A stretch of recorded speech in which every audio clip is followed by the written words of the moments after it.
morning, everybody. Welcome to the 23 podcast. Michael Puppos here. We are once again live on Facebook as we get ready to record this week's episode of the 23 podcast. And as always, I have my left hand, right hand, and all around both hands and both feet man, Father Herb Weber. Hi, Father. Hey, Michael. So it's good to see you. I can see you, and I can also say it is good to see you. Okay.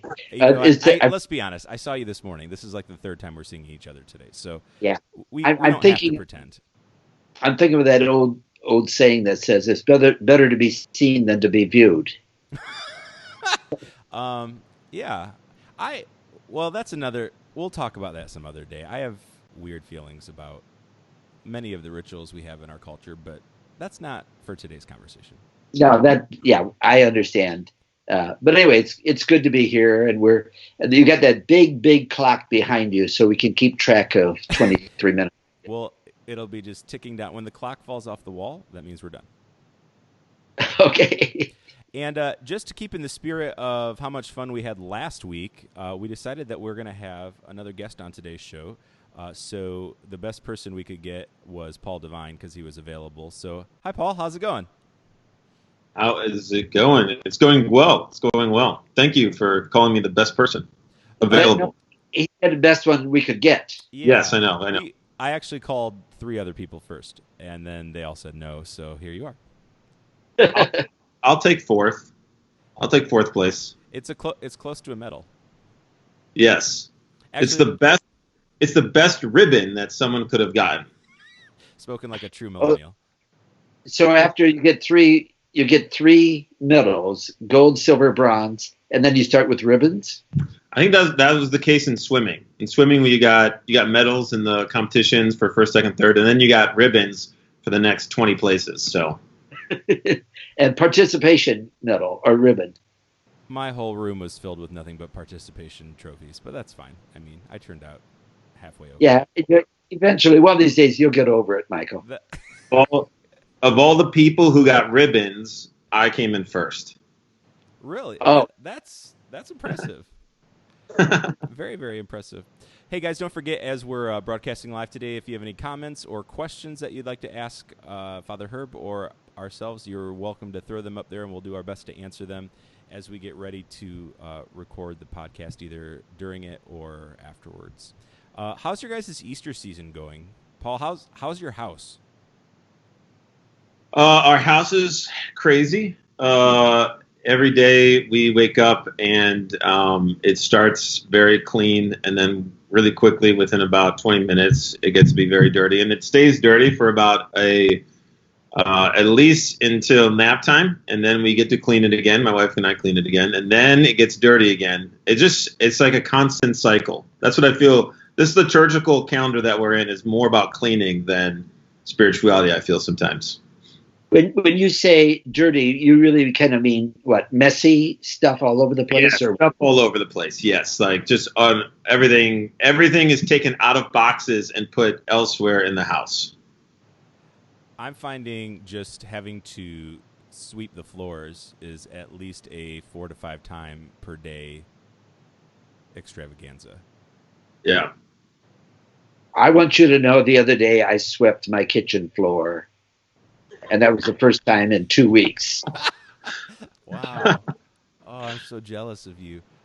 I now have the children. The children are doing the sweeping at our house. It's much better that way. Good. Grace can do sweeping. She can do sleeping too, but she can do sweeping. But none of the other kids. I mean, when they sweep, it's like practice for future sweeping years. We still have to go behind them and sweep behind them. Well, that's what it's all about. It's all preparation for the future. Mm-hmm. Mm-hmm. Well, as I say that as a non-parent. Well, I was just going to say, once this quarantine is over, if you need somebody to sweep your floors, Paul and I will have lots of children with experience, so they can come over and help. Yeah. All right. Well, let's get this podcast rolling. Getting ready for the third Sunday of Easter.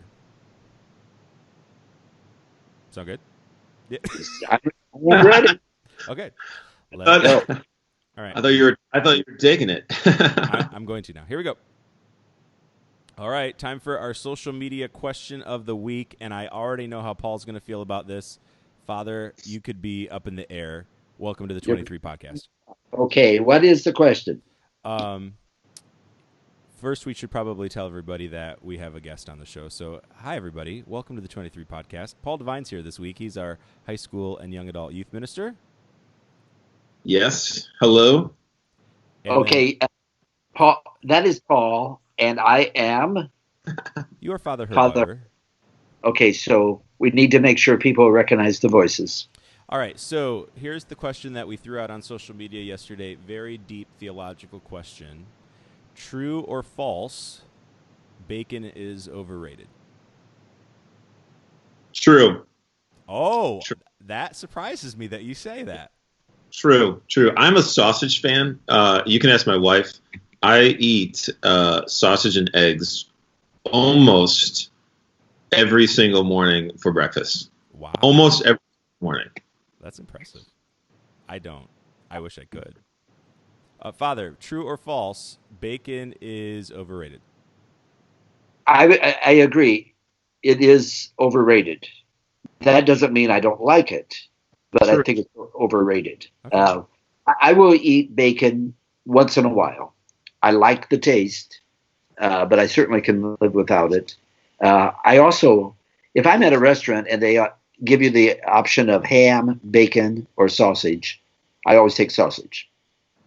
And then they give you an option of sausage, patties, or links. Where are you on that one, Paul? Patties, hands down. Sausage links are horrible. Why would you ever do a link?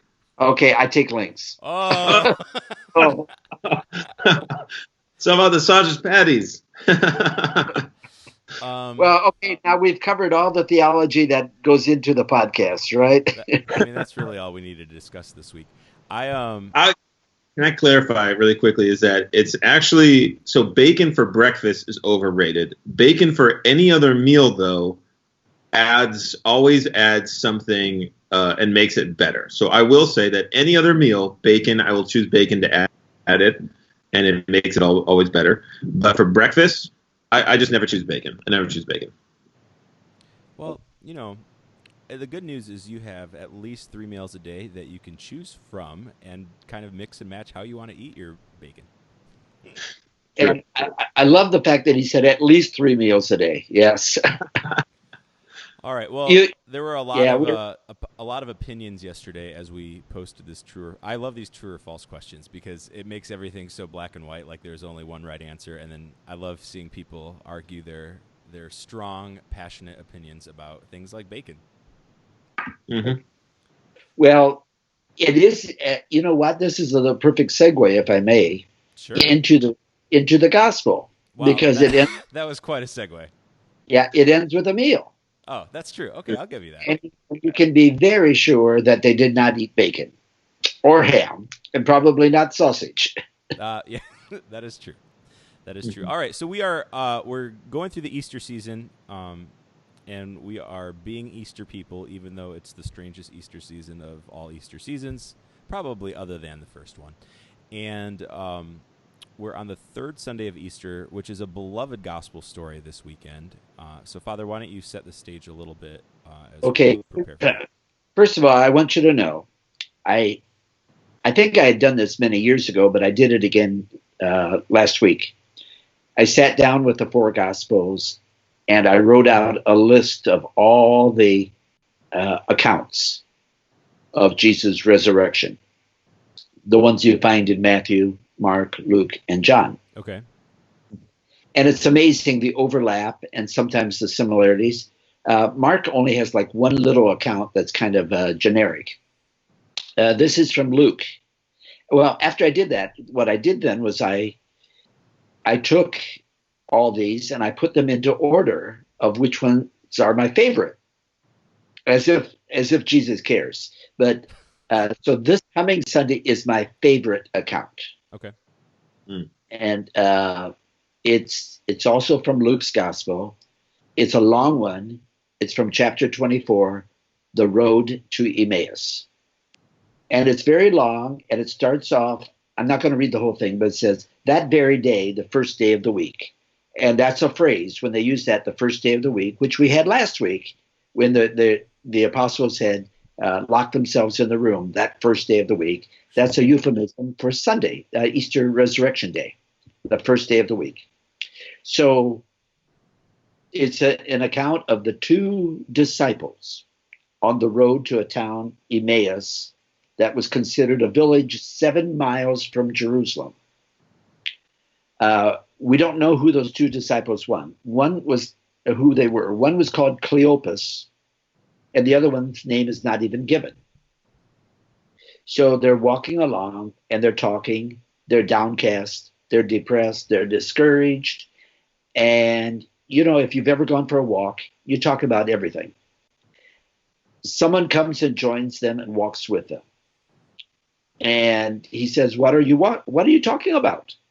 And he says, well, don't you know? And all the stuff that has happened in Jerusalem. And this man says, what stuff? Well, he didn't actually say it that way. But, what kind of things have been happening? And so they say, you must be the only person who doesn't know about this Jesus of Nazareth, how we thought he would be the one we're waiting for, the Messiah, and how they crucified him. And then this morning we got some news that he has risen from the dead, but it makes no sense. And then it goes on and says, Jesus, and they still didn't recognize him. Jesus tells them, well, don't you know that he had to die first? And so the stranger that walks with them explains the entire Old Testament, how this leads up to Jesus, and goes on into the New Testament. And it's by that point that they're getting near, and I love that phrase, they're drawing near to the village of Emmaus. And they must have had plans to stay there overnight. So they say, come join us. And they sit down at dinner, and in the breaking of the bread, they recognize Jesus. And it's at that point that he leaves them. And they're so excited that they run all the way back to Jerusalem. So they walk for 7 miles and run back. And then they share the good news. I love the story because it's the Mass, the liturgy of the Word as they're walking, liturgy of the Eucharist as they come to dinner. And they recognize him in the breaking of the bread. And so it's the same thing we talked about last week about recognizing Jesus, and that for some reason there was a difficulty for people to understand the risen Lord. But it's not only my favorite story, but it's also of the resurrection, but it's also the one that I've chosen for my own funeral Mass. The priests have to plan their liturgies in advance. And I renew mine every 2 or 3 years. So at least at the right now, if I die within this week or next, that will be the gospel that's read. And it's very long, but that's okay. If you're going to come to my funeral, I want you to stand there and wait. If you could try not to die in the next 15 to 20 minutes, that'd be preferable. Is that how much time we have left? Yeah, approximately. I'd like to at least get this episode of the podcast finished. Yeah. So there's all kinds of extraneous things, like who were these two disciples? Cleopas, he's not one of the 12 apostles, but he was actually part of the group. So maybe there was like the 12 apostles, and then the next level of inner circle, and maybe a next level. So he was in there somewhere. People often ask, well, who was the disciple with him? Was it Mrs. Cleopas? Although that's possible in Luke's gospel, Luke very likely would have named her because he's much more inclusive of women. So we don't know who she was, but this person was also one of the, I said she, but it could have been anybody else who was part of the group. Why did he name one and not the other? I don't know. But they were pretty excited. They ran back, and when they get back, which is not, it says, then they recounted what had taken place on the road. Once they returned to Jerusalem, the others said, the Lord has been risen and he has appeared to Simon, Peter. So they say, okay, you're telling us what appeared to you, but that's okay, we already know. So you ran back for nothing. But the sheer joy, the excitement of seeing the risen Lord. I love that. I agree with the joy and the excitement, but I also love the fact that they were walking completely alongside him and didn't even know it. How many times in our lives have we been going through a situation or a circumstance and wondering, where is God through all of this? And he was right next to us, but we didn't even recognize it. we didn't even recognize his presence in our lives.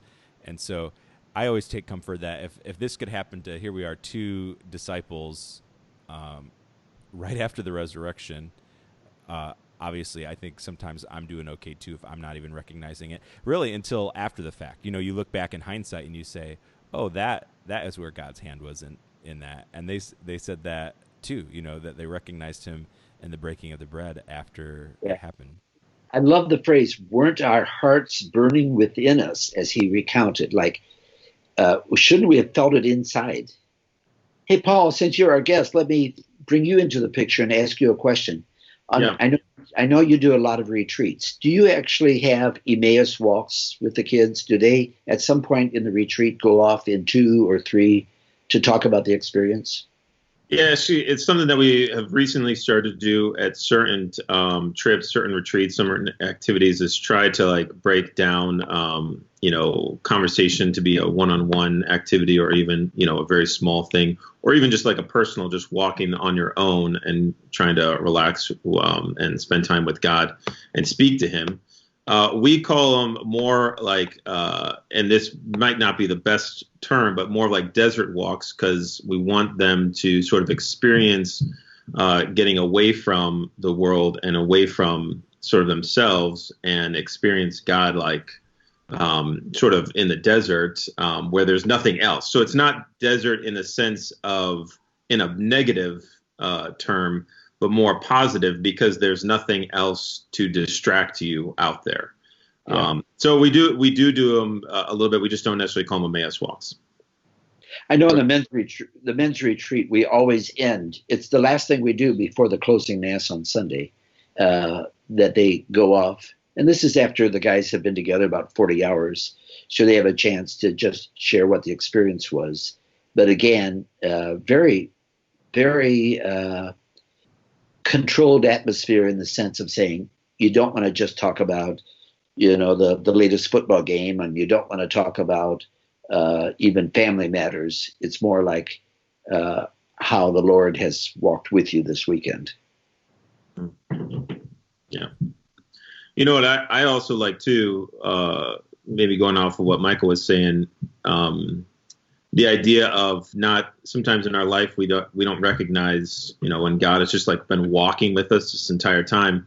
And I think you alluded to it, but just the idea of it always takes like an invitation on our parts to invite him in.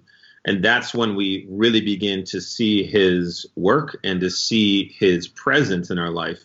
And so my favorite part of this is just like when they are stopping at the village and actually invite him to have dinner with him. And I think, I always wonder what if questions. And I just wonder, gosh, how much they would have missed if they had not invited him in. Like they wouldn't even have been a part of the scripture. Like they wouldn't even be in this story, because they came that close, and it didn't make the cut, right? Exactly.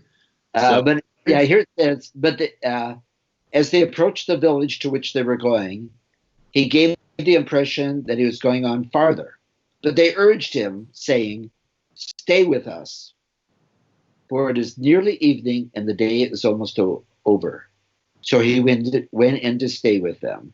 And as it happened, that while he was with them at table, he took the bread, said the blessing, broke it, and gave it to them. With that, their eyes were opened, and they recognized him, but he vanished from their sight. Yeah, that seems to fit. But it's that whole thing about that they invited, stay with us. Mm-hmm. But it's kind of the other half of what we said last week about Jesus coming through the locked door. It's like they're almost like they wanted to lock out anybody that would scare them. So I guess we have both sides of the picture. Mm-hmm. How many times do we have situations where, it's just easier? This is going to be not very timely, but where we say it's just easier to stay home, which right now is what we're supposed to be doing. So that's good. But I know, like in my own, when I used to have a social life prior to the coronavirus, Claire and I always laugh because every time we're supposed to go do something, I'm always like, oh, it'd just be easier just to like to stay home and not like have to deal with anything and, whatever. And then every time, no matter who we're going to visit or what we're doing, I always am so glad that I'm socializing with other people, that we went and did something, that our kids were able to play together, whatever it may be. I'm always glad after the fact.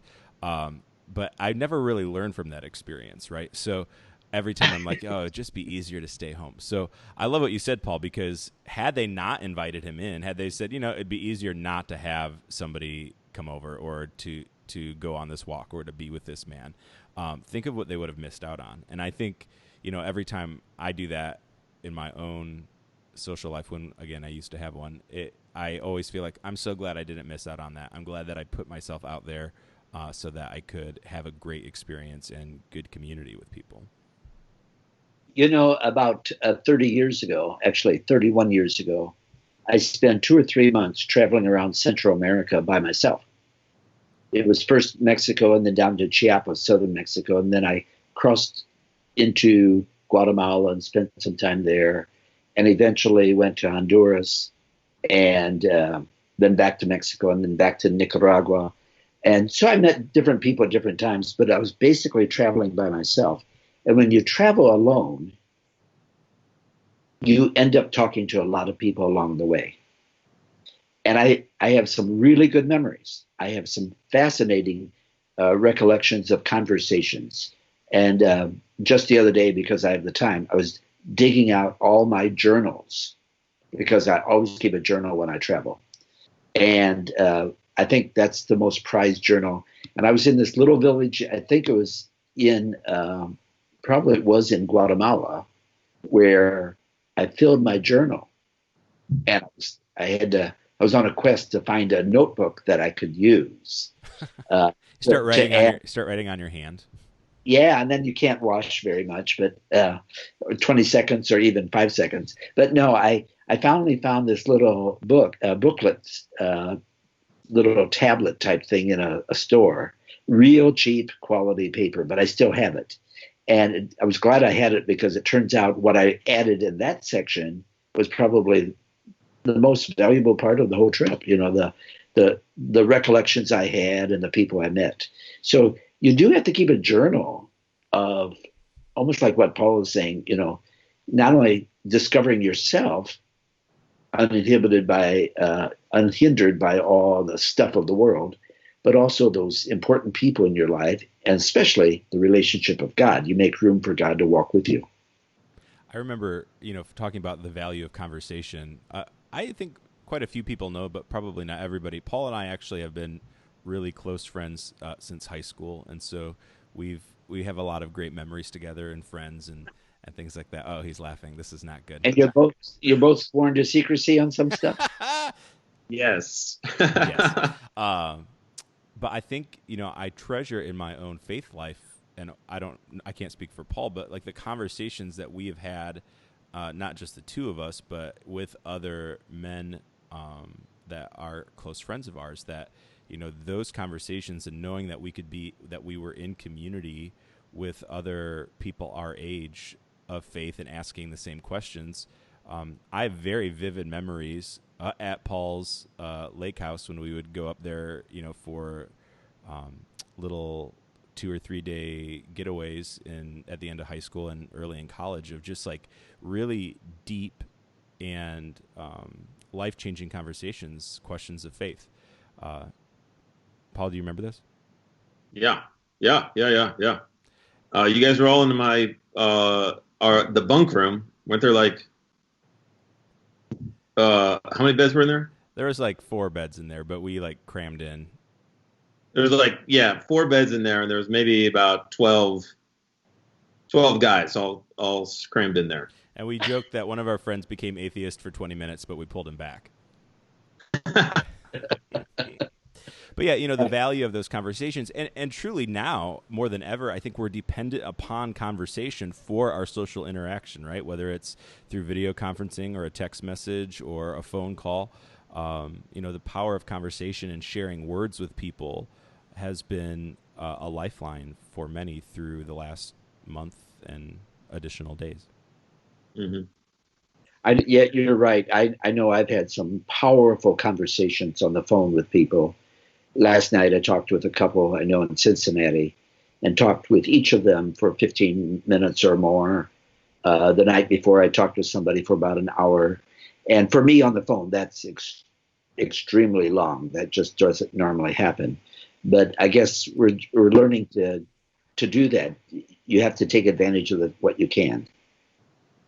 Yeah, and I also think too, like in some ways, it's a witness to be having those conversations because the people around us are processing. I think of the many times in going back to those conversations that we had, when we were younger. How many times did I stay quiet, not because I didn't have anything to say, but because I needed to listen to other people process things and other people's thoughts? And I think it helps us to learn from each other when we're willing to talk. But if we're not willing to have those conversations, then the people who need to hear those words, the third party almost in a sense, I don't know, maybe the disciple who wasn't named needed to more actually hear what was happening between the conversation between Jesus and, do you pronounce it Cleopas? Cleopas. Cleopas. Like the accent is on according to the booklet here, it's accent on the first syllable, Cleopas. Cleopas. Now, to use 20th century type jargonese, Cleopas was the extrovert and the companion was the introvert. And yeah, I love they that. each differently. I love that insight though, Paul, because I'm definitely a talker. There's no question about it. And it's hard when we're recording a podcast not to talk. No kidding, Michael. But thanks, Father. I am finding I do want to listen more. Like, I'm very happy for a while just hearing the two of you talk and not saying anything. There is power in just being able to listen and grow from other people's experiences too. Well, for a perfect example, a couple weeks ago, Michael and I are in a disciple group, and we've been meeting on Zoom still. And I remember, so my fault, I did not prep and read the readings that we were supposed to read beforehand. So I did not have much to say, but I actually walked away from that conversation probably getting more out of that than most nights because I feel like I really actually listened. And I listened to a lot of other people and what they were speaking. And I was actually glad for that. I was glad to just hear other people's views and their experiences. Yeah. And then we punished Paul the next week and made him lead the discussion, so we knew that he actually read it. It's now becoming a thing. If you don't come prepared, you actually have to lead the next week. Unfortunately, our 23 minutes is coming to a close. Paul, thank you so much for joining us on the podcast this week. Blessings to you and your family and your clean floors. I'm surprised they did not come and interrupt. I don't know if you heard Rosemary screaming in the background at one point in time, but no, it looked like a very peaceful home to me. It's all behind the scenes. All right, everybody, God's blessings be upon all of you. You know that we're praying for you. Please do the same for us, and we'll talk to you next week on the 23 podcast. God bless you. See you guys. All right, that's it, man. Thank you so much. Okay, and we are off the air? No, you're still live. You're still live on Facebook, so don't, I have to watch what I say? You still have to be careful. Actually, I'm always careful. You read about those bloopers sometimes when people don't know that the microphone is still live or the camera's on them. And I always pray that would never happen because that's not me anyway. That's true. I've always said, and I genuinely mean this, your authenticity is valuable because you're the same on Skype as you are in a social setting, as you are at Mass. You're just pretty even-keeled and normal. For the most part. So I'm confused. We're still live, but the podcast is done? That's what we told you. Like we were live on video before the podcast began. The podcast is only 23 minutes, but the video could be 23 hours. Yeah. People are still watching us, essentially. Yeah, they could be watching you clean your floor. Yeah, Deb Boyce is right now letting us know that we can still hear. She can still hear us. We know we're still live. We're gonna stay on all day. I'm gonna get some coffee. But I'll tell you, everybody, I'm going to sign off because I have a few other things I want to do. As much as I enjoy talking with the two of you, I'm going to move on to other activities.